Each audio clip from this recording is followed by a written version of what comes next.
ತಾಯಿಯ ಗರ್ಭದಲ್ಲಿ ನನ್ನನ್ನು ರೂಪಿಸಿದವನು ನೀನಲ್ಲವೋ? ನೀನು ನನ್ನನ್ನು ಅದ್ಭುತವಾಗಿಯೂ ವಿಚಿತ್ರವಾಗಿಯೂ ರಚಿಸಿದ್ದರಿಂದ ನನ್ನನ್ನು ಕೊಂಡಾಡುತ್ತೇನೆ. ನಿನ್ನ ಕೃತ್ಯಗಳು ಆಶ್ಚರ್ಯವಾಗಿವೆಂಬು ನನ್ನ ಹೃದಯವು ಚೆನ್ನಾಗಿ ಗ್ರಹಿಸಿಕೊಂಡಿದೆ. ನಾನು ಗುಪ್ತ ಸ್ಥಳದಲ್ಲಿ ಏರ್ಪಡಿಸುತ್ತಾ ಭೂಗರ್ಭದಲ್ಲಿ ರಚಿಸಲ್ಪಡುತ್ತಾ ಇದ್ದಾಗ ನನ್ನ ಅಸ್ಥಿಪಂಜರವು ನಿನಗೆ ಮರೆಯಾಗಿದ್ದಿಲ್ಲ. ನಾನು ಇನ್ನು ಕೇವಲ ಪಿಂಡವಾಗಿರುವಾಗ ನಿನ್ನ ಕಣ್ಣುಗಳು ನನ್ನನ್ನು ನೋಡಿದವು.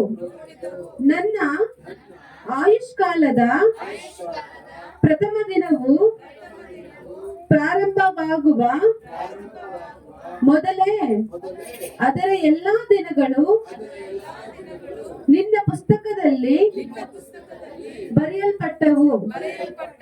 ದೇವರೇ, ನಿನ್ನ ಸಂಕಲ್ಪಗಳು ನನ್ನ ಎಣಿಕೆಯಲ್ಲಿ ಎಷ್ಟೋ ಗೌರವವಾಗಿವೆ. ಅವುಗಳ ಒಟ್ಟು ಅಸಂಖ್ಯವಾಗಿವೆ. ಅವುಗಳನ್ನು ಲೆಕ್ಕಿಸುವುದಾದರೆ ಸಮುದ್ರದ ಮರಳಿಗಿಂತ ಹೆಚ್ಚಾಗಿವೆ. ನಾನು ಎಚ್ಚರವಾಗಲು ಮುಂಚಿನಂತೆಯೇ ನಿನ್ನ ಬಳಿ ಇದ್ದೇನೆ. ಆಮೆನ್.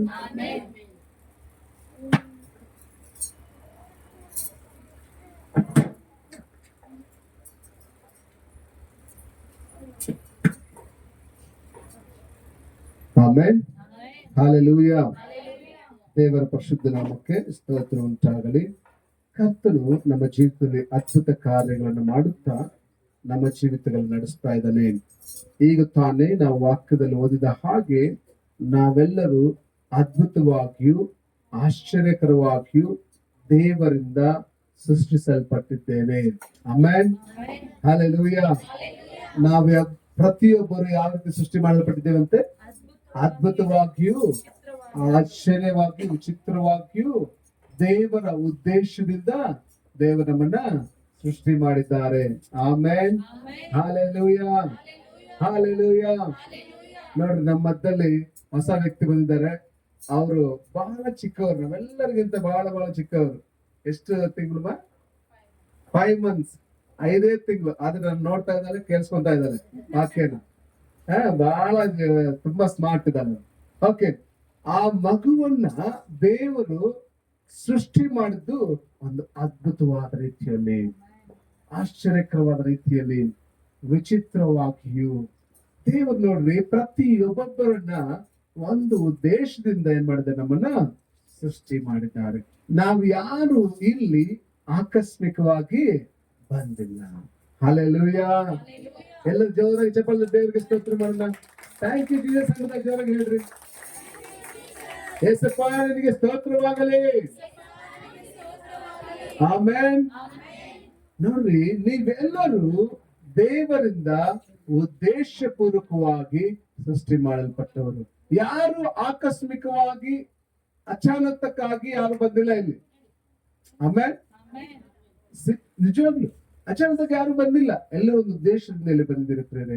ಸೊ ಅದೇ ರೀತಿಯಾಗಿ ದೇವರು ಈ ಆಲಯದಲ್ಲಿ ನಿಮ್ಮನ್ನ ಒಂದು ಉದ್ದೇಶಪೂರ್ವಕವಾಗಿ ಕರ್ಕೊಂಡು ಬಂದ್ದಾರೆ. ಆಮೇಲೆ ಅದಕ್ಕೆ ದೇವರಿಗೆ ಸ್ತೋತ್ರ ಮಾಡ್ಬೇಕು. ಈ ದಿನ ನಮ್ಮ ಜೊತೆಲಿ ಹೊಸದಾಗಿ ಬಂದಂತ ನಮ್ಮ ಬ್ರದರ್ ಒಬ್ರು ಇದ್ದಾರೆ. ಬ್ರದರ್ ತಮ್ಮ ಹೆಸರು ಹೇಮಂತ್ ಬ್ರದರ್ ಅಂತ ಹೇಳಿ. ಅವ್ರಿಗೆ ಜೋರಾಗಿ ಚಪ್ಪಲ್ ನಾವು ಜೋರಾಗಿ ಚಪ್ಪಲ್. ಹೇಮಂತ್ ಬ್ರದರ್ ನಮ್ಮ ಜೊತೆಯಲ್ಲಿ ಇವತ್ತು ಬಂದಿದ್ದಾರೆ. ಅವ್ರ ಜೊತೆಲಿ ಇವ್ರು ಕೂಡ ಏನ್ ಹೆಸರು ಇನ್ನೂ ಇಲ್ಲಮ್ಮ. ಓಕೆ, ಅವ್ರ ಇನ್ನೂ ಹೆಸರೇ ಇಟ್ಟಿಲ್ಲ ಅವರು. ಆದ್ರೂ ಅವರು ಕೂಡ ಹೊಸದಾಗಿ ಬಂದಿದ್ದಾರೆ. ಅವರಿಗೂ ಒಂದ್ಸಲ ಜೋರ ಚಪ್ಪಾಳೆ ಕೊಡೋಣ. Very good. ಇನ್ಯಾರು ಹೊಸರು ಫಸ್ಟ್ ಟೈಮ್ ಬಂದಿದ್ದೀರಾ ಇಲ್ಲಿ? ಫಸ್ಟ್ ಟೈಮ್ ಬಂದಿರುವಂತವ್ರು ಯಾರ ಇದ್ದೀರಾ? ಯಾರು ಇಲ್ಲ, ಎಲ್ಲರೂ ಅಲ್ಲೇ ಬರೇ. Praise God. ದೇವರಿಗೆ ಸ್ತೋತ್ರವಾಗಲಿ. ಮತ್ತೆ ಸುಂದರವಾದ ರೀತಿಯಲ್ಲಿ ನಮಗೆ ವಿಶೇಷ ಗೀತೆಗಳನ್ನು ಹಾಡಿದಂತ ನಮ್ಮ ರಾಮು ಅವ್ರಿಗೂ ಮತ್ತೆ ನಮ್ಮ ಆಲ್ಗಿನವ್ರಿಗೂ ನಮ್ಮ ಸಿಸ್ಟರ್ಗೂ ದೇವರು ಹೇರಳವಾಗಿ ಅವರನ್ನ ಆಶೀರ್ವಾದ ಮಾಡ್ಲಿ. ಜೋರಾಗಿ ಚಪ್ಪಾಳೆ ಅವ್ರಿಗೆ, ಜೋರಾಗಿ ಚಪ್ಪಾಳೆ. Very good. ನಮ್ಮ ಮೇರಿ ಸಿಸ್ಟರ್ ಕೂಡ ಹಾಡ್ತಾರೆ, ನಮ್ಮ ಶಾರದಾ ಸಿಸ್ಟರ್ ಹಾಡ್ತಾರೆ, ನಮ್ಮ ದೇವರಾಜ್ ಬಂದ್ರೆ ಹಾಡ್ತಾರೆ. ಇನ್ನು ಯಾರೆಲ್ಲ ಇದ್ದೀರಾ ಹಾಡುವಂತವ್ರು, ನೀವೆಲ್ಲ ಮುಂದೆ ಬರಬೇಕು. ದೇವರು ನಿಮ್ಮನ್ನ ಹೇರಳವಾಗಿ ಆಶೀರ್ವಾದ ಮಾಡ್ಲಿ. ಹಲ್ಲೆಲೂಯಾ. ನಮ್ಮ ನಂದಿನಿ ಕೂಡ ತುಂಬಾ ಚೆನ್ನಾಗಿ ಹಾಡ್ತಾಳೆ. ಸೊ ಇವತ್ತು ನೆಕ್ಸ್ಟ್ ವೀಕ್ ಅವ್ರು ಹಾಡ್ಬೇಕು ಅಂತ ಕೇಳ್ಕೊಳ್ತೀನಿ.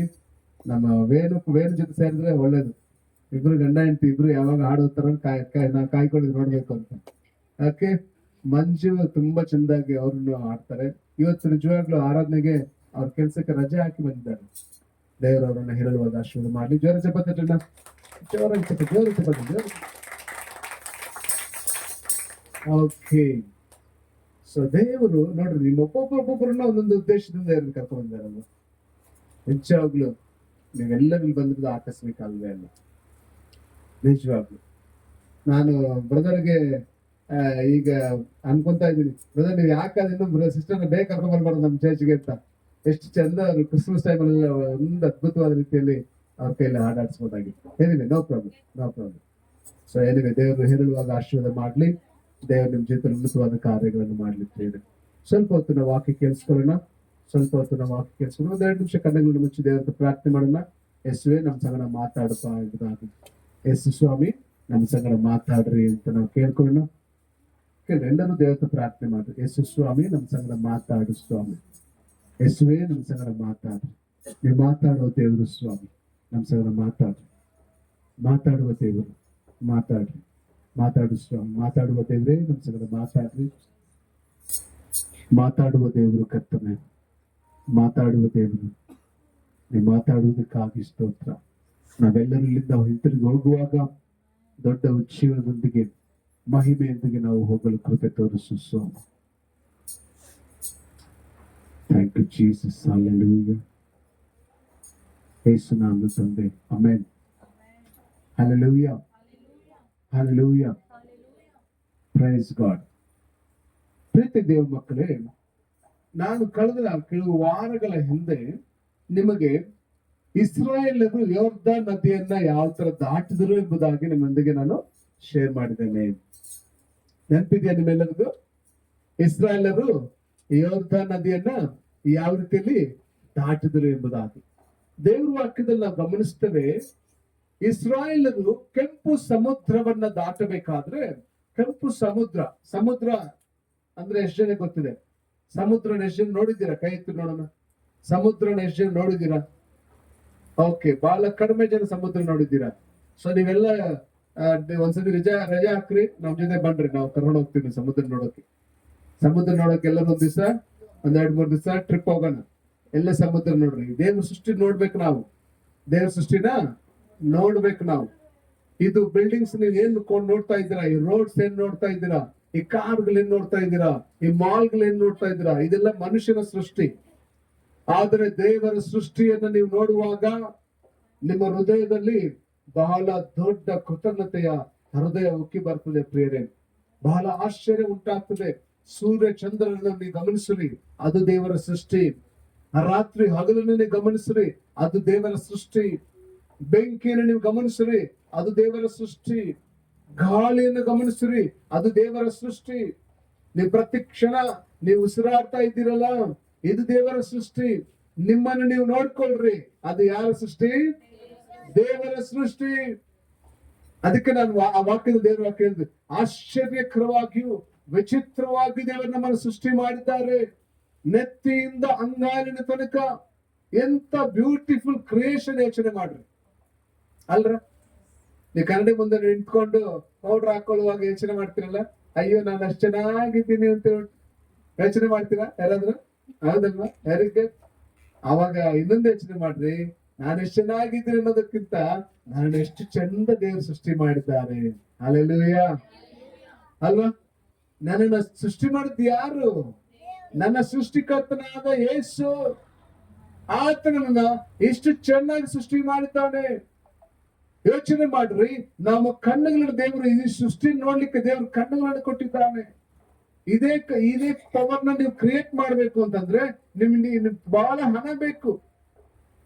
ಎಂತ ಕೃಪೆ ನೋಡ್ರಿ ಅಲ್ವಾ? ಎಂತ ಕೃಪೆ ನೋಡ್ರಿ. ಒಂದು ಸಾರಿ 75 ವರ್ಷದ ಒಂದು ಆ ಮುದುಕಪ್ಪನಿಗೆ ಏನ್ ಮಾಡ್ತಂತೆ, ಬ್ರೀತಿಂಗ್ ಪ್ರಾಬ್ಲಮ್ ಉಂಟಾಯ್ತಂತೆ. ಏನ್ ಪ್ರಾಬ್ಲಮ್ ಉಂಟಾಯ್ತು? ಉಸಿರಾಟದ ತೊಂದರೆ. ಏನ್ ತೊಂದರೆ ಉಂಟಾಯ್ತು? ಉಸಿರಾಟ ತೊಂದರೆ. ಯಾವಾಗಾದ್ರು ಕಷ್ಟ ಆಗಿದ್ಯಾ ಆತರ ಉಸಿರಾಟ ತೊಂದರೆ? No problem. ದೇವರಿಗೆ ಸ್ತೋತ್ರ. ನಮ್ಮ ಅಜಯ್ ಬ್ರದರ್ ಅವ್ರು ಹಾಸ್ಪಿಟಲ್ಗೆಲ್ಲ ಹೋಗಿ ಬಂದಿದ್ದಾರೆ. ದೇವರು ಅದ್ಭುತವಾಗಿ ಅವರನ್ನ ವಾಪಸ್ ಮರಣದ ಒಂದು ದವಡೆಗೆ ಹೋಗ್ಬಿಟ್ಟು ಅವ್ರು ಬಂದಿದ್ದಾರೆ. ಸೊ ದೇವರು ಅವರನ್ನ ಹೇರಳುವಾಗ ಆಶೀರ್ವಾದ ಮಾಡ್ಲಿ. ಅವ್ರಿಗೆ ಗೊತ್ತು ಏನ್ ಲೈಫ್ ಪ್ರಾಮುಖ್ಯತೆ ಅಂತ, ಯಾಕಂದ್ರೆ ಅವರು ಅದನ್ನ ಕಂಡಿದ್ದಾರೆ, ಈ ಸೀರಿಯಸ್ನೆಸ್ ನ. ಸೊ 75 ವರ್ಷದ ಒಂದು ಆ ಹಿರಿಯ ವ್ಯಕ್ತಿಗೆ ಉಸಿರಾಟ ತೊಂದರೆ ಉಂಟಾಯ್ತಂತೆ. ಅವಾಗ ಆತರ ಏನ್ ಮಾಡಿದ್ರಂತೆ, ಒಂದು ಹಾಸ್ಪಿಟಲ್ ಅಡ್ಮಿಟ್ ಮಾಡಿದ್ರಂತೆ. ಅಡ್ಮಿಟ್ ಮಾಡಿ ICU ಒಂದು 5 ದಿವಸ ಅಡ್ಮಿಟ್ ಮಾಡಿದ್ರಂತೆ.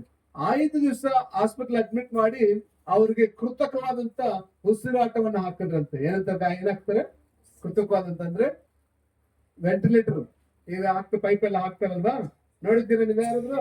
ICU ಅಲ್ಲಿ ಪೈಪ್ ಎಲ್ಲ ಹಾಕಿ ಆಕ್ಸಿಜನ್ ಸಿಲಿಂಡರ್ ಇಟ್ಟು ಮಾಡ್ತಾರ, ಗೊತ್ತಾಯ್ತಾ? ಅದನ್ನ ಹಾಕಿ ಒಂದ್ 5 ದಿವಸ ಅವರ ಪ್ರಾಣವನ್ನ ಉಳಿಸಿ ಅವ್ರು ಡಿಸ್ಚಾರ್ಜ್ ಮಾಡಿ, ಈಗ ನಾರ್ಮಲ್ ಆಯ್ತು, ನಿಮ್ದು ಉಸಿರಾಟದ ಪ್ರಾಬ್ಲಮ್ ಏನ್ ತೊಂದರೆ ಇಲ್ಲ, ನೀವ್ ಆರಾಮಾಗಿ ಮನೆಗೆ ಹೋಗ್ಬೋದು ಅಂತ ಹೇಳಿ ಹೇಳಿದ್ರಂತೆ. ಆಮೇಲೆ ಆ ಡಿಸ್ಚಾರ್ಜ್ ಬಿಲ್ ನೋಡಿದ್ರಂತೆ ಅವರು. ಡಿಸ್ಚಾರ್ಜ್ ಬಿಲ್ 5 ದಿನದ ಒಂದು ICU ಅಲ್ಲಿ ಅವ್ರಿಗೆ ಉಸಿರಾಟ ಕೊಟ್ರಲ್ಲ ಹಾಸ್ಪಿಟಲ್, ಆ ಉಸಿರಾಟ ಕೊಟ್ಟಿದ್ದಕ್ಕೆ ಅವ್ರ ಏನ್ ಮಾಡಿದ್ರಂತೆ, 2,80,000 ರೂಪಾಯಿ ಬಿಲ್ ಹಾಕಿದ್ರಂತೆ. ಎಷ್ಟ್ ಹಾಕಿದ್ರಂತೆ? 2,80,000 ರೂಪಾಯಿ ಬಿಲ್ ಕೊಟ್ರಂತೆ ಅವ್ರಿಗೆ 5 ದಿವಸ ಇವ್ರಿಗೆ ಉಸಿರಾಟದ ಸಹಾಯ ಮಾಡಿದ್ದಕ್ಕೆ. ಅವ್ರು ಬಿಲ್ ನೋಡ್ಬಿಟ್ಟು ಜೋರಾಗಿ ಅಳ್ಲಿಕ್ಕೆ ಸ್ಟಾರ್ಟ್ ಮಾಡಿದ್ರಂತೆ. ಜೋರಾಗಿ ಅಳಕ್ ಸ್ಟಾರ್ಟ್ ಮಾಡಿದ್ರಂತೆ. ನರ್ಸ್ಗೆ ಟೆನ್ಷನ್ ಆಗೋಯ್ತಂತೆ, ಡಾಕ್ಟರ್ಸ್ ಗಳು ಟೆನ್ಷನ್ ಆಗೋಯ್ತಂತೆ. ಸರ್ ವೈ ಅವ್ರ ಕೈ ನೀವ್ ಯಾಕೆ ಅಳ್ತಾ ಇದ್ದೀರಾ? ದುಃಖ ಪಡ್ಬೇಡ್ರಿ, ಬಿಲ್ ಬೇಕಾ ಸ್ವಲ್ಪ ಕಡಿಮೆ ಮಾಡೋಣ, ಬೇಕಾದ್ರೆ ದುಃಖ ಪಡ್ಬೇಡಿ, ಅಲ್ಬೇಡ್ರಿ ಅಂತಂದ್ರೆ. ಅವಾಗ ಹೇಳಿದ್ರಂತೆ, ಇಲ್ಲಪ್ಪ ನಾನು ಅಳ್ತಿರೋದು ಬಿಲ್ ಎಷ್ಟು ಅಮೌಂಟ್ ಇದೆ ಅಂತಲ್ಲ, ಇದಕ್ಕೆ ಡಬಲ್ ನೀವು ಬಿಲ್ ಕೊಟ್ರು ನಾನು ಏನ್ ಮಾಡ್ತಾ ಇದ್ದೆ, ಪೇ ಮಾಡ್ತೀನಿ, ನಾನು ಅಷ್ಟು ಶ್ರೀಮಂತ ಇದ್ದೀನಿ, ನನಗೆ ಬಿಲ್ ತೊಂದ್ರೆ ಇಲ್ಲ. ಮತ್ತೆ ಯಾಕೆ ಅಳ್ತಾ ಇದ್ದೀರಾ?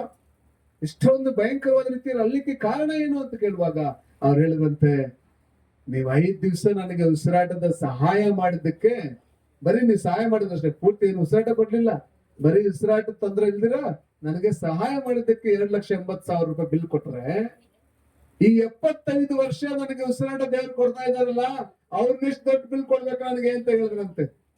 ಹಾಲೆಲೂಯಾ! ಎಲ್ಲ ಜೋರಾಗಿ ಚಪ್ಪಾಳೆ ದೇವ್ರಿಗೆ ಸ್ತೋತ್ರ ಮಾಡೋಣ. ಹಾಲೆಲೂಯಾ! ಹಾಲೆಲೂಯಾ! ಪ್ರೀತಿಯ ದೇವ ಮಗುವೆ, ನೀನು ಇಂದು ಜೀವ ಸಂಖ್ಯೆಯಲ್ಲಿ ಇಡಲ್ಪಟ್ಟಿದ್ದೀಯಾ ಅಂತಂದ್ರೆ ಅದು ನಿನ್ನ ಟ್ಯಾಲೆಂಟ್ ಅಲ್ಲ, ನಿನ್ನ ಬಲ ಅಲ್ಲ, ನಿನ್ನ ಆಯುಷ್ಯ ಅಲ್ಲ, ನಿನ್ನ ಪರಿಸ್ಥಿತಿಗಳಲ್ಲ, ನಿನ್ನ ಒಳ್ಳೆತನ ಅಲ್ವೇ ಅಲ್ಲ, ನೀನ್ ಕೊಡ್ತಿರುವಂತ ಕಾಣಿಕೆ ಮಾತ್ರ ಖಂಡಿತವಾಗ್ಲೂ ಅಲ್ವೇ ಅಲ್ಲ. ಇದು ಯಾರ ಕೃಪೆ? ಇದು ದೇವರ ಕೃಪೆ. ದೇವ ಪ್ರಿಯರೇ, ನೀನು ಉಸಿರಾಡ್ತಿರುವುದು, ನೀನು ಬದುಕಿರುವುದು, ನೀನು ನಡೀತಾ ಇರೋದು, ನೀನು ಪ್ರತಿಯೊಂದು ಕೆಲಸ ಕಾರ್ಯಗಳು ಮಾಡ್ತಿರೋದು, ಅದು ಯಾರ ಕೃಪೆಯಾಗಿದೆ? ಯೇಸು ಸ್ವಾಮಿಯ ಕೃಪೆಯಾಗಿದೆ. ಹಾಲೆಲೂಯಾ! ಹಾಲೆಲೂಯಾ! ಯೇಸುವೇ ನಿನಗೆ ಸ್ತೋತ್ರವಾಗಲಿ. ಜೋರಾಗಿಲ್ವಾ?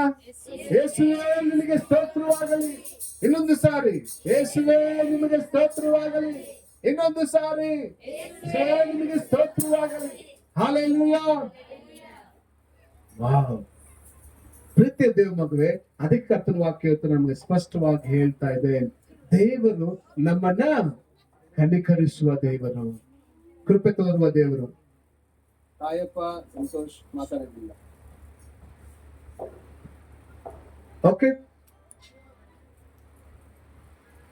ದಯಮಾಡಿ ಗಮನಿಸ್ರಿ, ದೇವರು ಉನ್ನತವಾದ ಕಾರ್ಯಗಳನ್ನು ಮಾಡಲಿಕ್ಕೆ ಶಕ್ತನಾಗಿದ್ದಾನೆ. ಅದು ದೇವರ ಸೃಷ್ಟಿಯಾಗಿದೆ. ಆಮೇಲೆ ಸೊ ಯಾವಾಗ ಇಸ್ರಾಯೇಲರು ಕೆಂಪು ಸಮುದ್ರದ ಹತ್ತಿರ ಬರ್ತಾರೋ, ದೇವರ ವಾಕ್ಯದಲ್ಲಿ ನಾವು ಗಮನಿಸ್ತೇವೆ, ಮೋಶೆಗೆ ದೇವರು ಹೇಳ್ತಿದ್ದಾರೆ, ನಿನ್ನ ಕೈಯನ್ನು ಚಾಚು, ನಾನು ಮಾರ್ಗ ಮಾಡುವೆನು ಎಂಬುದಾಗಿ. ನಾವು ದೇವರ ವಾಕ್ಯದಲ್ಲಿ ಗಮನಿಸ್ತಾ ಇದ್ದೇವೆ, ದೇವರು ಮೋಶೆ ಕೈ ಚಾಚುವಾಗ ದೇವರು ಆ ಸಮುದ್ರವನ್ನ ವಿಭಾಗ ಮಾಡಿದ್ರು. ಹಲ್ಲೆಲೂಯಾ. ಸಮುದ್ರ ನೋಡಿದಂತವ್ರಿಗೆ ಆಶ್ಚರ್ಯ ಆಗುತ್ತೆ, ಸಮುದ್ರದಲ್ಲಿ ದೇವರು ಮಾರ್ಗ ಮಾಡಿದ್ರ ಅಂತ ಹೇಳ್ಬಿಟ್ಟು. ಯೋಚನೆ ಮಾಡಿ, ಒಂದು ಕೆರೆಯಲ್ಲಿ ಏನಾದ್ರು ಮಾರ್ಗ ಮಾಡಕ್ ಆಗುತ್ತಾ? ಕೆರೆ ದಾಟ್ಕೊಂಡು ಹೋಗ್ಲಿ ಅಂತ ಆ ಕಡೆ ನೀರು ಈ ಕಡೆ ನೀರು ಸಪರೇಟ್ ಮಾಡ್ಬಿಟ್ಟು ದಾರಿ ಮಾಡ್ತೀರಾ? ಒಂದ್ ದಾರಿ ಮಾಡ್ಬೇಕಂದ್ರೆ ಇವತ್ತಿರುವಂತ ಟೆಕ್ನಾಲಜಿ, ಇವತ್ತಿರುವಂತ ಇಂಜಿನಿಯರಿಂಗ್ ಎಲ್ಲ ಉಪಯೋಗಿಸ್ಕೊಂಡು, ಸಲಕರಣೆಗಳನ್ನ ಉಪಯೋಗಿಸ್ಕೊಂಡ್ರು ಬರೀ ನಾನು ನೆನೆಸ್ತೀನಿ, 100 ಅಡಿ ಇಲ್ಲಿಂದ ಕಾಂಪೌಂಡ್ ಅಷ್ಟು ಒಂದ್ ವೇಳೆ ಅವರು ಮಾರ್ಗ ಮಾಡ್ಬೇಕು ಅಂದ್ರೆ ಕನಿಷ್ಠ ಪಕ್ಷ ಅವ್ರಿಗೆ 5 ತಿಂಗಳು ಬೇಕು. ಎಷ್ಟು ತಿಂಗಳು ಬೇಕು? 5 ತಿಂಗಳು ಬೇಕು. ಯಾಕಂದ್ರೆ ಆ ನೀರನ್ನು ತಡೆಯುವಂಥದ್ದು ಅಷ್ಟು ಸುಲಭವಾದ ಕೆಲಸ ಅಲ್ವೇ ಅಲ್ಲ.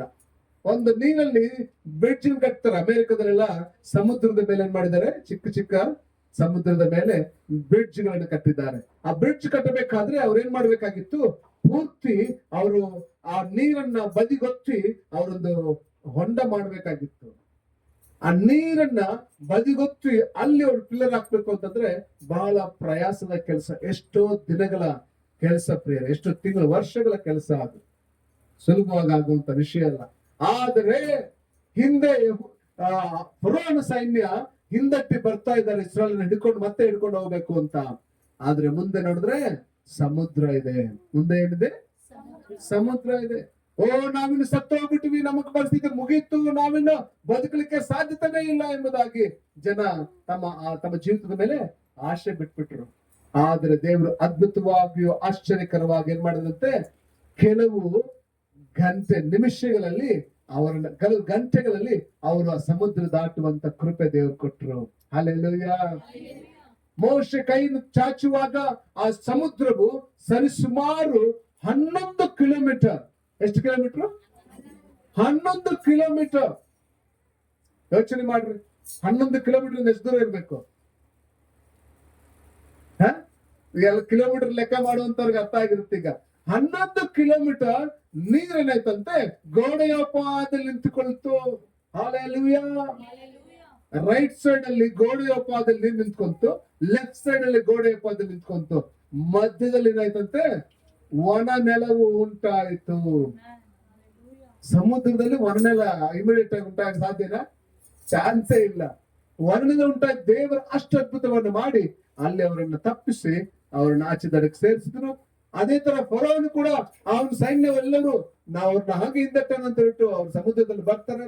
ದೇವರು ನೀರನ್ನು ಒಂದು ಮಾಡಿ ಅವರೆಲ್ಲರನ್ನು ಸಾಯಿಸ್ಬಿಟ್ರು. ಬೇರೆ ಇಂದಿಗೂ ನೆನ್ಪಿಟ್ಕೊಳ್ರಿ, ಇದು ಅನೇಕ ಸಾವಿರ ವರ್ಷಗಳ ಹಿಂದೆ ನಡೆದಂತ ಘಟನೆ. ಇಂದಿಗೂ ಆ ಸ್ಥಳದಲ್ಲಿ ಈ ಒಂದು ರಥದ ಚಕ್ರಗಳು, ಕಬ್ಬಿಣ, ರಥಕ್ಕೆ ಸಂಬಂಧಪಟ್ಟಂತ ಒಂದು ಕೆಲವು ವಿಷಯಗಳೇನಾಗ್ತಾ ಇದಂತೆ ಅವರು ಸಿಗ್ತಾ ಇದೆ ಸೈಂಟಿಸ್ಟ್ಗಳಿಗೆ. ಗೊತ್ತಾಗ್ತಾ ಇದೆಯಾ?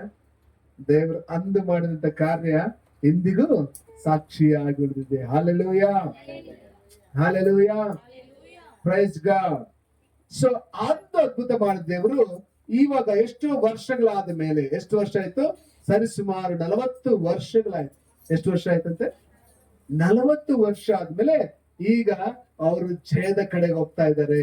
ದೇವರ ವಾಗ್ದಾನವಾದಂತ ಕಾನಾನ್ ದೇಶಕ್ಕೆ ಅವರು ಎಂಟ್ರಿ ಆಗ್ತಾ ಇದೆ. ಕಾನಾನ್ ದೇಶಕ್ಕೆ ಅವರು ಪ್ರವೇಶ ಮಾಡಬೇಕಾದ್ರೆ ಅವ್ರಿಗೆ ಮತ್ತೆ ಏನ್ ಅಡ್ಡ ಬಂತು? ಯೋರ್ದನ್ ನದಿ ಅಡ್ಡ ಬಂತು. ಯೋರ್ದನ್ ನದಿ, ಅರ್ಥ ಆಗ್ತಾ ಇದೆಯಾ? ನದಿ ಅಡ್ಡ ಬರ್ತದೆ. ನದಿ ಸರಿಸುಮಾರು 1 ಕಿಲೋಮೀಟರ್, ಸರಿಸುಮಾರು ಹತ್ರ 1 ಕಿಲೋಮೀಟರ್ ಅಗಲ ಇದೆ. ಅದು ನದಿ ಎಷ್ಟಿದೆ? 1 ಕಿಲೋಮೀಟರ್ ಅಗಲ ಇದೆ ಅದು ಯೋರ್ದನ್ ನದಿ. ಆ 1 ಕಿಲೋಮೀಟರ್ ನದಿ ಏನ್ ಮಾಡ್ಬೇಕು? ಇವರು ದಾಟಬೇಕು. ಹರಿತಾ ಇದೆ, ನೀರು ಹರಿತಾ ಇದೆ. ಆವಾಗ ದೇವ್ರು ಹೇಳಿದಂತ ಕಾರ್ಯ ಏನಂತಂದ್ರೆ, ನೀವು ಹೆಜ್ಜೆ ಇಡ್ರಿ. ಏನಂತ ಹೇಳಿದ್ರು? ನೀವೊಂದು ಹೆಜ್ಜೆನ ಇಡು ನದಿಯಲ್ಲಿ ಅಂತಂದ್ರು.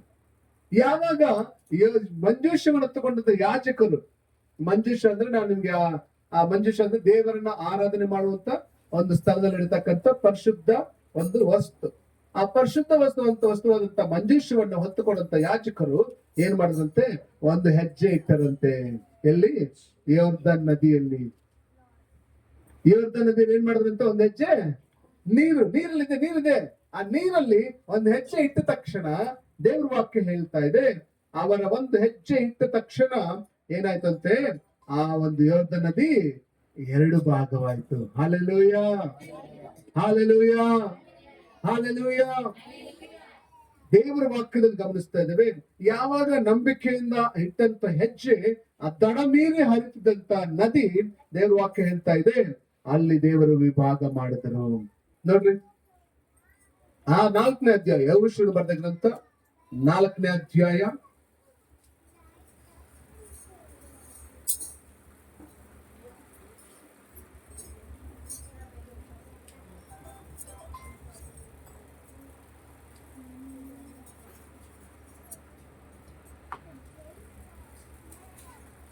ಓಕೆ,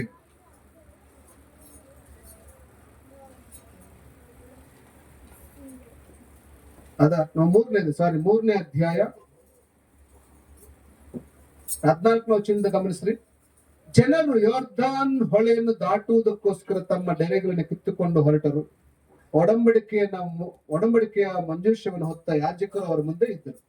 ಮಂಜೂಷವನ್ನು ಹೊತ್ತ ಯಾಜಕರು ಯೋರ್ದಾನಿಗೆ ಬಂದು ನೀರಿನಲ್ಲಿ, ಎಲ್ಲರೂ ರಿಪೀಟ್ ಮಾಡಿ ನನ್ನ ಜೊತೆಯಲ್ಲಿ, ನೀರಿನಲ್ಲಿ ತಮ್ಮ ಕಾಲುಗಳನ್ನು ಅದ್ದುತ್ತಲೇ ಸುಗ್ಗಿ ಕಾಲದಲ್ಲೆಲ್ಲ ದಡಮೀರಿ ಹರಿಯುವ ಯೋರ್ದಾನ್ ಹೊಳೆಯು ನೀರು ನಿಂತು ಹೋಯಿತು.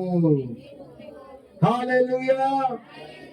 ಮೇಲಿನಿಂದ ಬರುವ ನೀರು ಬಹು ದೂರದಲ್ಲಿದ್ದ ಚಾರೇತಾನಿನ ಹತ್ತಿರವಿರುವ ಆದಾಮ್ ಊರಿನ ತನಕ ರಾಶಿಯಾಗಿ ನಿಂತುಕೊಂಡಿತು. ಕೆಳಗಡೆ ನೀರು ಅರಬ ತಗ್ಗಿನಲ್ಲಿರುವ ಲವಣ ಸಮುದ್ರಕ್ಕೆ ಹರಿದು ಹೋಯಿತು. ಜನರು ಯೆರಿಕೋವಿನ ಎದುರಿನಲ್ಲಿ ಹೊಳೆ ದಾಟಿದರು. Hallelujah, hallelujah. ಜೋರಾಗಿ ಚಪ್ಪಾಳೆ ದೇವರಿಗೆ ಸ್ತೋತ್ರ ಮಾಡುವ. ಯೇಸುವೇ ಸ್ತೋತ್ರವಾಗಲಿ. ಆಮೆನ್.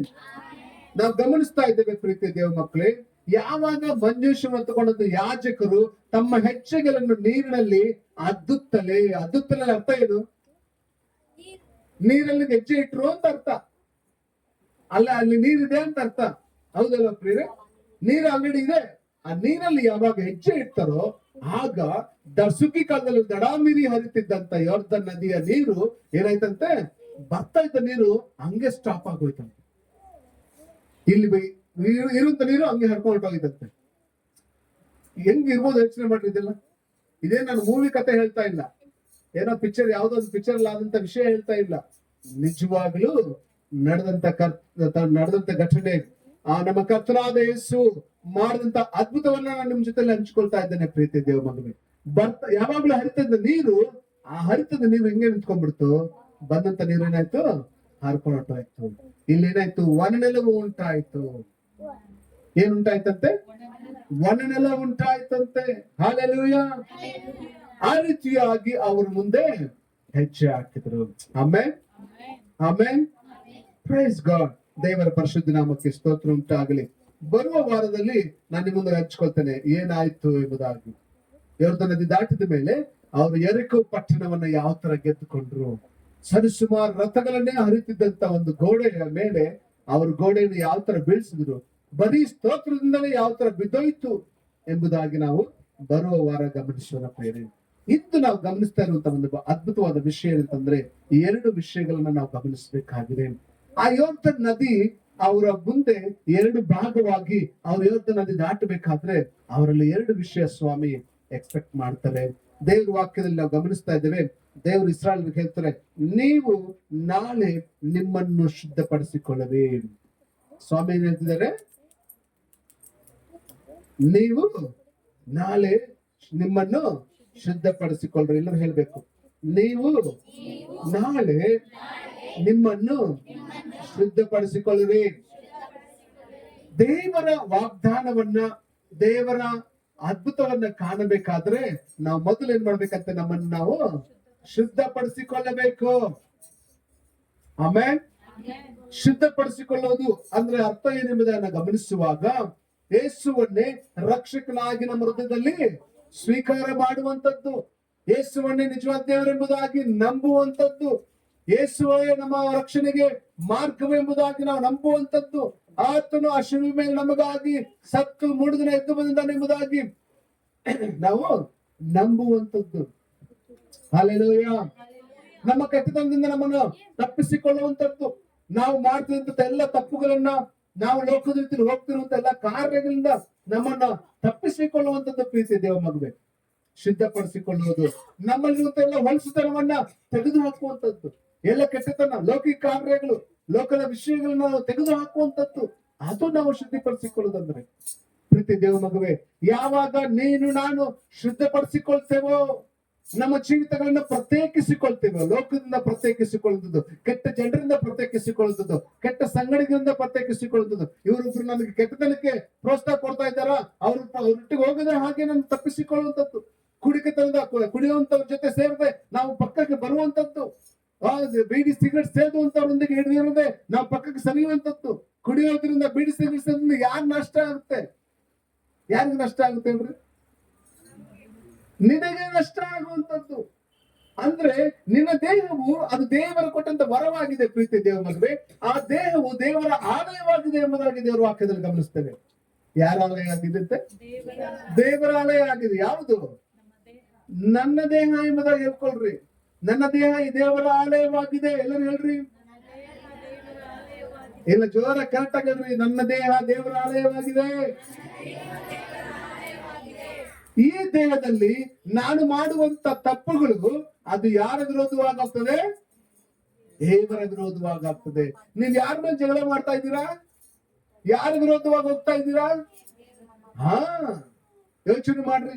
ನಾವು ಲೋಕದ ರೀತಿಯಲ್ಲಿ ಯಾರಾದ್ರೂ ಒಬ್ರು ಸ್ಟ್ರಾಂಗ್ ಪರ್ಸನ್ ಇದೆ ಅಂತಂದ್ರೆ ಅವ್ನ ವಿರೋಧವಾಗಿ ಜಗಳಕ್ಕೆ ನಿಂತ್ಕೊಂತೀವಿ. ನಾವು ನಿಂತ್ಕೊಳ್ಳೋದಿಲ್ಲ. ನಾವು ಅಳತೆ ಮಾಡ್ತೀವಿ. ಎಷ್ಟೇ ಧೈರ್ಯ ಇದ್ರು, ಎಷ್ಟೇ ರೂಪ ಅಹಂಕಾರ ಇದ್ರು ಆ ವ್ಯಕ್ತಿ ನೋಡ್ಬಿಟ್ಟು ಏನ್ ಮಾಡ್ತೀವಿ? ನಾವು ಸೈಲೆಂಟ್ ಆಗ್ಬಿಡ್ತೀವಿ. ಅವ್ನು ಸ್ಟ್ರಾಂಗ್ ಇದ್ದಾನಪ್ಪ ಅಂತ ಹೇಳ್ಬಿಟ್ಟು. ಯಾರೋ ವೀಕ್ ಇದ್ರೆ ಮಾತ್ರ ಅವ್ರ ಮೇಲೆ ಅಂತ ಹೋಗ್ತೀವಿ ನಾವು, ಅಲ್ವಾ? ಯಾರೋ ಸ್ಟ್ರಾಂಗ್ ಇದ್ರೆ ಪರವಾಗಿಲ್ಲ ಬಿಡ್ರಿ ಅಂತ ಹೇಳ್ತೀವಿ, ಅಲ್ವಾ? ಸೊ ಅದೇ ತರ ಇಲ್ಲಿ ಗಮನಿಸೋಣ. ಇವತ್ತು ನಿನ್ನ ಸೃಷ್ಟಿ ಮಾಡಿದಂತ ಸೃಷ್ಟಿಕರ್ತನು ಆತನು ಸರ್ವಶಕ್ತನಾಗಿದ್ದಾನೆ. ಆತನ ವಿರೋಧವಾಗಿ ನೀನು ಯುದ್ಧ ಮಾಡ್ಲಿಕ್ಕೆ ಸಾಧ್ಯ ಇದೆಯಾ? ಆತನ ವಿರೋಧವಾಗಿ ನೀನು ಪಾಪ ಮಾಡ್ಲಿಕ್ಕೆ ಸಾಧ್ಯ ಇದೆಯಾ? ಇಲ್ಲ ಪ್ರೀತಿಯ ದೇವ ಮಗುವೆ. ಹಾಗಾಗಿ ನಿನ್ನ ದೇಹವು ದೇವರ ಆಲಯವಾಗಿದೆ. ನೀನು ನಿನ್ನ ದೇಹದಲ್ಲಿ ಮಾಡುವಂತ ಎಲ್ಲಾ ಪಾಪಗಳು ಯಾರ ವಿರೋಧವಾಗ್ತದೆ? ದೇವರ ವಿರೋಧವಾಗ್ತದೆ. ನೀನು ಯಾರು ಗೊತ್ತಿಲ್ಲ, ನನಗೆ ಕುಡಿಯೋದು ಯಾರು ಗೊತ್ತಿಲ್ಲ ಅಂತ ಅನ್ಕೊಂತಾ ಇರ್ಬೋದು. ಆದ್ರೆ ಯಾರು ಗೊತ್ತು? ದೇವರ ವಿರೋಧವಾಗಿ ಪಾಪ ಮಾಡ್ತಾ ಇದೀಯಾ. ನಿನ್ನ ದೇವ ನೀನೇ ಕೆಲ್ಸ್ಕೊಂತಾ ಇದೀಯಾ, ನಿನಗೆ ನೀನೇ ನಷ್ಟ ಮಾಡ್ಕೊಂತಾ ಇದೀಯಾ, ನಿನಗೆ ನೀನೇ ತೊಂದರೆ ಮಾಡ್ಕೊಂತಾ ಇದೀಯಾ. ಅದ್ರ ಜೊತೆಯಲ್ಲಿ ಯಾರಿಗೆ ವಿರೋಧವಾಗಿ ಪಾಪ ಮಾಡ್ತಾ ಇದೀಯಾ? ದೇವರ ವಿರುದ್ಧವಾಗಿ ಪಾಪ ಮಾಡ್ತಾ ಇದ್ದೀವಿ. ಪ್ರತಿ ದೇವ ಮಗುವೆ, ಲೋಕದ ಕಾರ್ಯಗಳಲ್ಲಿ ಹೋಗ್ಬೇಡ್ರಿ. ಕೆಟ್ಟದ್ದು ಹೇಳ್ಕೊಡುವಂತ ಜೊತೆ ನಿಲ್ಬೇಡ್ರಿ. ಚಾಡಿ ಹೇಳುವಂತವ್ರನ್ನ ಎಂಟರ್ಟೈನ್ ಮಾಡ್ಬೇಡ್ರಿ. ಕುಯುಕ್ತಿಗಳು ನಡ್ಸ್ಕೊಂಡು ಹೋಗುವಂತ ಜೊತೆ ಇರ್ಬೇಡ್ರಿ. ಅವ್ರ ಜೊತೆ ಮಾತಾಡೋದು ಬೇಡ. ದೇವ ವಾಕ್ಯ ಹೇಳ್ತದೆ ಕೀರ್ತನ 1ನೇ ಅಧ್ಯಾಯದಲ್ಲಿ ನೋಡ್ರಿ. ಯಾರು ದುಷ್ಟರ ಆಲೋಚನೆ ನಡೆಯದೆ, ಪಾಪಾತ್ಮರ ಮಾರ್ಗದಲ್ಲಿ ನಿಂತುಕೊಳ್ಳದೆ, ಧರ್ಮ ಕೂತ್ಕೊಳ್ಳದೆ, ಯೆಹೋವನ ಧರ್ಮಶಾಸ್ತ್ರದ ಆನಂದ ಪಡುವನಾಗಿ ಅದನ್ನು ಹಗಲಿರುಳು ಧ್ಯಾನಿಸುತ್ತಿರುವವನು ಎಷ್ಟೋ ಧನ್ಯನು. ಯಾರು ಧನ್ಯರು? ನೀವು ಯಾವಾಗ ಕೆಟ್ಟ ಜನರ ಜೊತೆ ಕೂತ್ಕೊಳ್ಳೋದಿಲ್ವೋ ಆವಾಗ ನೀವು ಧನ್ಯರು. ಯಾವಾಗ ಕುಡಿಕರ ಸಂಗಡ ನೀವು ಹೋಗೋದಿಲ್ವೋ ಆವಾಗ ನೀವು ಧನ್ಯರು. No never. ಹೌದಲ್ಲ? ಯೋಚನೆ ಮಾಡ್ರಿ.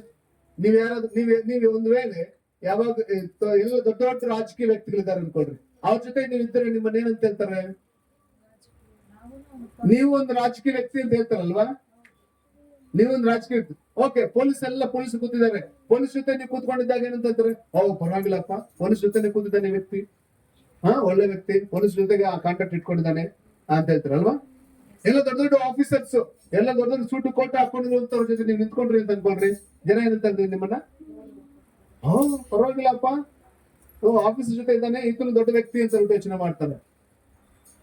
ಅದೇ ನೀವು ಕುಡಿಕರ ಸಂಗಡ ಕೂತ್ಕೊಂಡ್ರೆ, ಕುಡಿಯೋರು 10 ಜನ ಕುಡಿಯೋರು, 4-5 ಜನ ಕುಡಿಯೋರು, ನೀವು ಕುಡಿಯಲ್ಲ, ನೀವು ಒಳ್ಳೆಯವ್ರೆ, ಆದ್ರೂ ಯೋಚನೆ ಕೂತ್ಕೊಂಡು ಏನಂತ ನಿಮ್ಮನ್ನ? ಇವನು ಕುಡ್ಕ ಅಂತ ಹೇಳ್ತಾರೆ, ಇವನು ಕುಡ್ಕನೆ ಅಂತ ಹೇಳ್ತಾರೆ. ಕಳ್ಳರ ಜೊತೆ ಕೂತ್ಕೊಂಡ್ರೆ ನೀನ್ ಕಳ್ತನ ಮಾಡಿಲ್ಲ, ಆದ್ರೂ ನೀನ್ ಏನ್ ಹೇಳ್ತಾರೆ, ಕಳ್ಳನೇ ಅಂತ ಅಂತಾರೆ. ಹೌದಲ್ವಾ? ಇಸ್ಪಿಟ್ಟ ಆಡೋರ್ ಜೊತೆ ಇಸ್ಪಿಟ್ಟ ಆಡಲ್ಲಪ್ಪ, ನನ್ಗೆ ಬರೋದೇ ಇಲ್ಲ ಅಂತ ಕೇಳ್ತಾರೆ ಪೊಲೀಸರು. ನೀನೇನು ಹಿಡ್ಕೊಂಡು ಗುಮ್ತಾರೆ ಅಲ್ವಾ? ಹೌದಾ ಇಲ್ವಾ? ಅವ್ರ ಜೊತೆ ಕೂತಿದ್ದೀಯಲ್ಲ, ನೀನು ಆಡಲ್ಲ, ನೀನು ಒಳ್ಳೆಯವನು ಅಂತಂದ್ರೆ ನೀನೇನ್ ಮಾಡ್ಬೋ, ಅವನ ಜೊತೆ ಯಾಕೆ ಕೂತ್ಕೋಬೇಕಾಗಿತ್ತು? ನೀನು ಕುಡಿಯಲ್ಲ, ಕುಡಿಯೋ ಜೊತೆ ಯಾಕಿದ್ದೀಯ ಮತ್ತೆ? No, never. ಕಾಂಪ್ರಮೈಸ್ ಆಗ್ಬೇಡ್ರಿ. ಪಾಪದೊಂದಿಗೆ ಕಾಂಪ್ರಮೈಸ್ ಇಲ್ಲ, ಪಾಪದೊಂದಿಗೆ ಕಾಂಪ್ರಮೈಸ್ ಇಲ್ವೇ ಇಲ್ಲ. ಪ್ರೀತಿ ದೇವ ಮಗುವೆ, ನೋಡ್ತೀನಿ ಅಂತ ಅನ್ಕೊಂಡ್ರು ಆಗೋದಿಲ್ಲ. ಸುಮ್ಮನೆ ನಾನು ಅಲ್ಲಿ ಇರ್ಬಿಟ್ಟು ಹಂಗೆ ಹಂಗೆ ಜಗಳ ಮಾಡ್ತಿದ್ದೆ, ಅಲ್ಲಿ ಸುಮ್ಮನೆ ನಿಂತ್ಕೊಂಡು ಬರ್ತೀನಿ ನಾನು. ಹೋಗ್ಬೇಡಿ. ಲೋಕದ ಕಾರ್ಯಗಳಿಂದ, ಲೋಕದ ಪಾಪದಿಂದ, ಲೋಕದ ದುಷ್ಟತನದಿಂದ, ಲೋಕದ ಕೆಟ್ಟತನದಿಂದ ನಿಮ್ಮನ್ನ ಏನ್ ಮಾಡ್ರಿ, ಪ್ರತ್ಯೇಕಿಸಿಕೊಳ್ಳ್ರಿ. ನೀವು ಪ್ರತ್ಯೇಕಿಸಿಕೊಳ್ಳುವಾಗ ನಾಳೆ ಅದ್ಭುತವಾದ ಜೀವಿತ ನೀವು ಕಾಣ್ಲಿಕ್ಕೆ ಸಾಧ್ಯ. ಪ್ರೀತಿ ಲಾಸ್ಟ್ ವೀಕ್ ನಾನು ಅದನ್ನೇ ಹೇಳಿದ್ದೀನಿ ನಿಮ್ಗೆ. ನೀವು ತೆಗೆದುಕೊಂಡ ನಿರ್ಧಾರ ನಿಮ್ಮನ್ನು ಯಾವ ತರ ಅದ್ಭುತವಾಗಿ ಆಶ್ಚರ್ಯಕರವಾಗಿ ಮಾರ್ಪಡಿಸುತ್ತೆ ಎಂಬುದಾಗಿ. ಪ್ರೀತಿಯ ಸಿಸ್ಟರ್, ದೇವ್ರ ವಾಕ್ಯ ನಿಮ್ಗೆ ಹೇಳ್ತದೆ, ನೀವು ಇವತ್ತು ತೆಗೆದುಕೊಳ್ಳುವಂತ ನಿರ್ಧಾರ ನಿಮ್ಮ ಜೀವಿತವನ್ನೇ ಮಾರ್ಪಡಿಸುತ್ತೆ. ನೀವು ಇವತ್ತು ಸಿಂಗರ್ ಆದ್ರೆ ನಾಳೆ ದಿವಸ ಏನ್ ಮಾಡ್ತೀರಿ, ನಿಮ್ಮ ಮಕ್ಕಳನ್ನು ಒಂದು ಅದ್ಭುತವಾದ ಸಿಂಗರ್ಸ್ ಆಗಿ ಮಾಡ್ತೀರ, ಇಡೀ ಲೋಕಕ್ಕೆ ಆಶೀರ್ವಾದಕರವಾಗಿ ಮಾಡ್ತೀರ. ಆಮೇಲೆ ಹಲ್ಲೆಲೂಯಾ. ಇವತ್ತು ನೀವು ತೆಗೆದುಕೊಳ್ಳುವಂತ ನಿರ್ಧಾರ ನಿಮ್ಮ ವಂಶವನ್ನೇ ಬದಲಾಯಿಸುತ್ತೆ. ಪ್ರೀತಿ ದೇವ ಮಗುವೆ, ನೀನು ಕುಡುಕನಾದ್ರೆ ನಿನ್ನ ವಂಶ ಎಲ್ಲ ಏನಾಗ್ತದೆ? ನಿನ್ನ ಮಕ್ಕಳು, ನಿಮ್ಮ ಮಕ್ಕಳು ಏನಾಗ್ತಾರೆ? ಅವರು ಕುಡುಕರಾಗ್ತಾರೆ. ನೀನು ಓದ್ಕೊಂಡು ಚೆನ್ನಾಗಿ ವಿದ್ಯಾವಂತನಾದ್ರೆ ನಿನ್ನ ವಂಶ ಏನಾಗ್ತದೆ? ಹಾ, ಪ್ರೀತಿ ದೇವ ಮಗುವೆ, ನಿನ್ನ ಒಂದು ನಡತೆ, ನಿನ್ನ ನಿರ್ಧಾರ, ನೀನು ಹೋಗುವಂತ ಹಾದಿ ನಿನ್ನ ಜೀವಿತವನ್ನು ಮಾತ್ರವಲ್ಲ, ನಿನ್ನ ಇಡೀ ವಂಶವನ್ನು ಏನಾಗ್ತದೆ? ಬದಲಾಯಿಸುತ್ತದೆ. ಒಂದು ವ್ಯಕ್ತಿಯ ಕಾರ್ಯ ಇಡೀ ವಂಶಕ್ಕೆ ಆಶೀರ್ವಾದ. ಆಮೇಲೆ ಒಂದು ವ್ಯಕ್ತಿ ಸಾಕುತ್ತೀರಿ, ಆ ವ್ಯಕ್ತಿ ನೀವಾಗ್ಬೇಕು. ಆ ವ್ಯಕ್ತಿ ನೀವಾಗ್ಬೇಕು. ದೇವರ ಅದ್ಭುತಗಳನ್ನು ಕಾಣಬೇಕಾ? ದೇವ್ರ ಮಹತ್ವಗಳನ್ನು ಕಾಣಬೇಕಾ? ಆರೋಗ್ಯ ನಿಮಗೆ ಒದಗಿ ಬರ್ಬೇಕಾ? ಶಾಂತಿ ಸಮಾಧಾನ ನಿಮ್ ಜೊತೆ ಇರ್ಬೇಕಾ? ಹಾಗಾದ್ರೆ ನಿನ್ನಲ್ಲಿ ಏನಿರ್ಬೇಕು? ಶುದ್ಧ ಹೃದಯ ಇರ್ಬೇಕು. ಆಮೇಲೆ ಏನಿರ್ಬೇಕು? ಶುದ್ಧ ಹೃದಯ ಇರ್ಬೇಕು. ಮೋಸ ಇರಬಾರ್ದು, ಕ್ರೋಧ ಇರಬಾರ್ದು, ಮತ್ಸರ ಇರಬಾರ್ದು, ಅಹಂಕಾರ ಇರಬಾರ್ದು, ವ್ಯಭಿಚಾರ ಇರಬಾರ್ದು, ಲೋಕದ ಕಾರ್ಯಗಳು ಇರಬಾರ್ದು, ಕುಡಿಕತನದ ಇರಬಾರ್ದು, ಬೀಡಿ ಸಿಗರೇಟ್ ಸೇದು ಅಂತಾನೆ ಇರಬಾರ್ದು. ಪ್ರೀತಿಯ ದೇವ ಮಗನೇ, ಯಾವಾಗ ನಿನ್ನ ಹೃದಯ ಶುದ್ಧವಾಗಿರುತ್ತೋ ಅಂದು ನಿನ್ನ ಜೀವಿತ ಅದ್ಭುತವಾಗಿಯೂ ಆಶ್ಚರ್ಯಕರವಾಗಿಯೂ ಮಾರ್ಪಡ್ಲಿಕ್ಕೆ ಅಸಾಧ್ಯ. ನಿನ್ನ ಜೀವಿತ ಮಾತ್ರ ಅಲ್ಲ, ನಿನ್ನ ಇಡೀ ವಂಶದ ಜೀವಿತ ಏನಾಗ್ತದೆ? ಆಶೀರ್ವದಿಸಲ್ಪಡ್ತದೆ. ಆಮೇನ್, ಆಮೇನ್. ದಯಮಾಡಿ ಪ್ರೀತಿ ದೇವ ಮಗಳೇ, ನನಗೆ ಬಹಳ ದುಃಖಕರವಾದ ಸಂಗತಿ ಅಂದ್ರೆ, ನಮ್ ತಂದೆ ಹಾರ್ಟ್ ಅಟ್ಯಾಕ್ ತಿಳ್ಕೊಂಡ್ರು. ಅವ್ರಿಗೆ ಹಾರ್ಟ್ ಅಟ್ಯಾಕ್ ಬಂದ್ ಯಾವ್ದ್ರಿಂದ ಗೊತ್ತಾ? ಬೀಡಿ ಸೇದೋದ್ರಿಂದ. ದಯಮಾಡಿ ಕುಡಿಕತನದಕ್ಕೆ, ಈ ಒಂದು ಸ್ಮೋಕಿಂಗ್ ಎಲ್ಲದಕ್ಕೂ ದಯಮಾಡಿ ಬಾನಿಸತ್ವದಲ್ಲಿ ಹೋಗ್ಬೇಡ್ರಿ. ಅದಕ್ಕೆ ಸ್ಲೇವ್ಸ್ ಆಗ್ಬೇಡ್ರಿ. ಅದಕ್ಕೆ ಏನಾಗ್ಬೇಡ್ರಿ? ದಾಸರಾಗ್ಬೇಡ್ರಿ. ಅದು ನಿಮ್ಮನ್ನ ನಾಶ ಮಾಡುತ್ತೆ. ಒಳ್ಳೆತನಕ್ಕೆ ದಾಸರಾಗ್ರಿ, ಒಳ್ಳೆತನದಲ್ಲಿ ಮುಂದುವರಿರಿ ಪ್ರೇರಿ. ದೇವರು ಹೇರಳವಾಗಿ ನಿಮ್ಮನ್ನ ಆಶೀರ್ವಾದ ಮಾಡ್ಲಿಕ್ಕೆ ಸಾಧ್ಯ. ಆಮೇಲೆ ಹಲ್ಲೆಲೂಯಾ. ಎರಡನೇದಾಗಿ ಏನ್ ಮಾಡಿದ್ರಂತೆ? ಶುದ್ಧ ಹೃದಯ ತಗೊಂಡ್ರು, ಶುದ್ಧ ನಮ್ಮಂತ ಶುದ್ಧಪಡಿಸಿಕೊಂಡ್ರು. ಎರಡನೇದಾಗಿ ನಂಬಿಕೆಯಿಂದ ಹೆಜ್ಜೆ ಹಾಕಿದ್ರು. ಆಮೇನ್, ಹಲ್ಲೆಲೂಯಾ. ನೀವು ಅದ್ಭುತ ಕಾಣಬೇಕಾದ್ರೆ ನೀವು ನಂಬಿಕೆಯಿಂದ ಹೆಜ್ಜೆ ಹಾಕ್ಬೇಕು. ಪ್ರೀತಿ ದೇವ ಮಗನೇ, ಶುದ್ಧ ಹೃದಯ ಪಡ್ಕೊಂಡು ನೀವು ಸುಮ್ ಕೂತ್ಕೊಂಡ್ರೆ ಆಗೋದಿಲ್ಲ. ಶುದ್ಧ ಹೃದಯ ಪಡೆದಂತ ನೀವು ಆ ನಂಬಿಕೆಯಿಂದ ನೀವೇನ್ ಮಾಡ್ಬೇಕು? ದೇವರ ಆಲಯದವರೆಗೆ ಬರಬೇಕು. ನಂಬಿಕೆಯಿಂದ ನಿಮ್ಮ ಬಿಸ್ನೆಸ್ ಕಾರ್ಯಗಳಲ್ಲಿ ಮುಂದೆ ಬರೀಬೇಕು. ನಂಬಿಕೆಯಿಂದ ಒಳ್ಳೆತನ ಮಾಡೋದ್ರಲ್ಲಿ ಮುಂದೆ ಹೋಗಬೇಕು. ನಂಬಿಕೆಯಿಂದ ದೇವರನ್ನ ನಂಬ್ತಾ ಇದ್ದೀನಿ ಸ್ವಾಮಿ ಎಂಬುದಾಗಿ ದೇವರ ಪಾದಗಳಲ್ಲಿ ನೀವು ಸಮರ್ಪಿಸಿಕೊಳ್ಳಬೇಕು. ಆಗ ನೀವು ಅದ್ಭುತಗಳನ್ನ ಕಾಣಲಿಕ್ಕೆ. ನಿಮ್ಮ ಮುಂದೆ ದೊಡ್ಡ ನದಿ ಹರಿತಾ ಇರ್ಬೋದು ಪ್ರಿಯರೇ, ದೊಡ್ಡ ಸಮುದ್ರ ಹರಿತಾ ಇರ್ಬೋದು, ಏನೇ ದೊಡ್ಡ ಚಾಲೆಂಜಸ್ ಇರ್ಬೋದು, ಏನೇ ಭಯಂಕರವಾದಂತ ಕಾರ್ಯಗಳು ನಿಮ್ ಮುಂದೆ ಇರ್ಬೋದು, ಅವೆಲ್ಲವೂ ನಿಮ್ ಮುಂದೆ ಏನಾಗ್ತದೆ? ತಾನಾಗೆ ದಾರಿ ಬಿಟ್ಕೊಳ್ತದೆ. ಆಮೇನ್, ಹಲ್ಲೆಲೂಯಾ, ಹಲ್ಲೆಲೂಯಾ. ಎರಡು ವಿಷಯ ಬಹಳ ಪ್ರಾಮುಖ್ಯ. ಯಾವುದು? ನಿಮ್ಮನ್ನು ನೀವು ಶುದ್ಧಪಡಿಸ್ಕೊಳ್ಬೇಕು, ಶುದ್ಧ ಹೃದಯ ಪಡ್ಕೋಬೇಕು, ಒಳ್ಳೆಯವರಾಗ್ಬೇಕು. ಒಳ್ಳೆ ತರ ನೀವು ಅಭ್ಯಾಸ ಮಾಡ್ಕೊಳ್ರಿ. ಎರಡನೇದಾಗಿ ದೇವ್ರ ಮೇಲೆ ನಂಬಿಕೆಯಿಂದ ಹೆಜ್ಜೆ ಹಾಕ್ರಿ. ದೇವರ ಮೇಲೆ ನಂಬಿಕೆಯಿಂದ ನೀವು ಹೆಜ್ಜೆ ಹಾಕುವಾಗ ಪ್ರೀತಿ ದೇವ ಮಗು ಏನಾದ್ರೂ ಒಂದು ಮಾಡ್ಬೇಕಂತಿದ್ದೀರಾ, ನಂಬಿಕೆಯಿಂದ ಹೆಜ್ಜೆ ಹಾಕ್ರಿ, ಧೈರ್ಯವಾಗಿ ಹೆಜ್ಜೆ ಹಾಕ್ರಿ. ರಿಸ್ಕ್ ತಗೊಳ್ರಿ, ಪರವಾಗಿಲ್ಲ, ಡೋಂಟ್ ವರಿ. ಒಂದು ಬಿಸ್ನೆಸ್ ಮಾಡ್ಬೇಕಂತಿದ್ದೀರಾ, ರಿಸ್ಕ್ ತಗೊಳ್ಳಿ, ಪರವಾಗಿಲ್ಲ. ಏನ್ ಮಹಾ ಅಂದ್ರೆ ನಷ್ಟ ಆಗುತ್ತೆ ಅಷ್ಟೇ ತಾನೆ, ಆದ್ರೆ ಕಲಿತೀರಾ, ಭಯಪಡ್ಬೇಡ್ರಿ. ನೀವು ಹಾಕುವಂತ ನಿರ್ಧಾರ, ನೀವು ಹಾಕುವಂತ ಹೆಜ್ಜೆ ನಿಮ್ಮ ಜೀವಿತಗಳನ್ನ ಏನ್ ಮಾಡ್ತದೆ, ಬದಲಾಯಿಸ್ಬಿಡ್ತದೆ, ಮಾರ್ಪಡಿಸ್ಬಿಡ್ತದೆ. ದೇವರ ಆಶೀರ್ವಾದ ಮಾಡ್ತಾನೆ. ನೀವೆಲ್ಲರೂ ಒಂದು ಅದ್ಭುತವಾದಂತ ಆಶೀರ್ವಾದಗಳು ಪಡ್ಕೊಳ್ಬೇಕು ಅನ್ನೋದೇ ನಮ್ಮ ಆಶೆ, ನಮ್ಮ ಪ್ರಾರ್ಥನೆ ಕೂಡ. ನೀವು ಇಲ್ಲಿರುವಂತ ಪ್ರತಿಯೊಬ್ಬರು ಕೂಡ ನೀವೇನ್ ಮಾಡ್ಬೇಕು, ನಮ್ವೇನು ತರ ಕಾರ್ಗಳು ತಗೋಬೇಕು, ನೀವಿಲ್ಲಿರುವಂತ ಪ್ರತಿಯೊಬ್ಬರು ಸೈಟ್ಗಳು ತಗೋಬೇಕು, ಮನೆ ಕಟ್ಟಬೇಕು. ಇವತ್ತು ನಿಮಗೆ ಅಸಾಧ್ಯ, ಇವತ್ತು ನಿಮಗೆ ದೊಡ್ಡ ಬೆಟ್ಟ ಅದು, ದೊಡ್ಡ ನದಿ ರೂಪದಲ್ಲಿ ನಿಮ್ಗೆ ಅಡ್ಡಿ ಅದು. ಆದ್ರೆ ನೀವು ನಂಬಿಕೆಯಿಂದ ಹೆಜ್ಜೆ ಹಾಕುವಾಗ ಏನಾಗ್ತದೆ, ಅದ್ಭುತಗಳೆಲ್ಲ ಕಾಣ್ತದೆ. ಆಮೇಲೆ ಆಮೇಲೆ ಏನ್ ಸೋಲಾಗಿದೆ, ಏನ್ ತೊಂದರೆ ಆಗಿದೆ, ಏನ್ ನೋವಾಗಿದೆ ಅವೆಲ್ಲ ಯೋಚನೆ ಮಾಡ್ಬೇಡ್ರಿ. ಈಗ ಫ್ರೆಶ್ ಆಗಿ ಜಯದ ಕಡೆಗೆ ಹೆಜ್ಜೆ ಹಾಕಿದ್ರೆ ದೇವರು ತಾನೇ ನಿಮ್ಮನ್ನು ಆಶೀರ್ವಾದ ಮಾಡ್ಲಿ. ಏನೇನು ಇರ್ಬೇಕು ನಿಮ್ಮಲ್ಲಿ, ಶುದ್ಧ ಹೃದಯ ಇರ್ಬೇಕು, ನಂಬಿಕೆ. ಎರಡು ವಿಷಯ ಇರುವಾಗ ದೊಡ್ಡ ಕಾರ್ಯಗಳು ನಿಮ್ಮ ಜೀವಿತದಲ್ಲಿ ನಡೀಲಿಕ್ಕೆ ಸಾಧ್ಯತೆ ಇದೆ. ಎಲ್ಲ ನಮ್ಮ ಕಣ್ಣುಗಳನ್ನು ಮುಚ್ಚಿ ನಾವು ದೇವರು ಪ್ರಾರ್ಥನೆ ಮಾಡಿದ ವಾಕ್ಯವನ್ನು ನೆನಪು ಮಾಡ್ಕೊಳ್ಳೋಣ. ಪ್ರಿಯರೇ, ದೇವರೇ ನನ್ನನ್ನು ಕನಿಕರಿಸು ಸ್ವಾಮಿ, ನಾನು ಶುದ್ಧ ಹೃದಯ ನಿರ್ಮಿಸು ಸ್ವಾಮಿ, ಶುದ್ಧ ಹೃದಯ ನನಗೆ ಕೊಡು ರಾಜ. ನಾನು ಬದಲಾಗ್ತೀನಿ ಸ್ವಾಮಿ, ನನ್ನ ಪಾಪದಿಂದ, ನನ್ನ ದೋಷದಿಂದ, ನನ್ನ ತಪ್ಪಿನಿಂದ ನಾನು ಬದಲಾಗ್ತೀನಿ ಸ್ವಾಮಿ. ಇನ್ನು ಮುಂದೆ ನಾನು ಕುಡಿಯೋದಿಲ್ಲ, ಇನ್ನು ಮುಂದೆ ನಾನು ಬಿಡಿ ಸಿಗರೇಟ್ ಸೇದೋದಿಲ್ಲ, ಇನ್ನು ಮುಂದೆ ನಾನು ಜರ್ದ ಪಾನ್ ಪರಾಗಿ ಇವೆಲ್ಲ ತಿನ್ನೋದಿಲ್ಲ. ದೇವರೇ, ನನ್ನ ದೇಹವನ್ನು ಕೆಡಿಸುವಂತ, ನನ್ನ ದೇಹಕ್ಕೆ ನಷ್ಟವನ್ನುಂಟು ಮಾಡುವಂತ ಯಾವ ಪಾಪವನ್ನು ನಾನು ಮಾಡೋದಿಲ್ಲ. ಪರ ಸ್ತ್ರೀಯರನ್ನ ನಾವು ನೋಡೋದಿಲ್ಲ, ಬೇರೆ ಬೇರೆ ಹೆಣ್ಮಕ್ಳನ್ನ ಕೆಟ್ಟ ದೃಷ್ಟಿಯಿಂದ ನೋಡೋದಿಲ್ಲ, ಗಂಡು ಮಕ್ಕಳನ್ನ ಕೆಟ್ಟ ದೃಷ್ಟಿಯಿಂದ ನೋಡೋದಿಲ್ಲ. ದೇವರೇ, ನಾನು ನಿನಗೆ ನಂಬಿಗಸ್ತನಾಗಿರ್ತೇನೆ ಸ್ವಾಮಿ.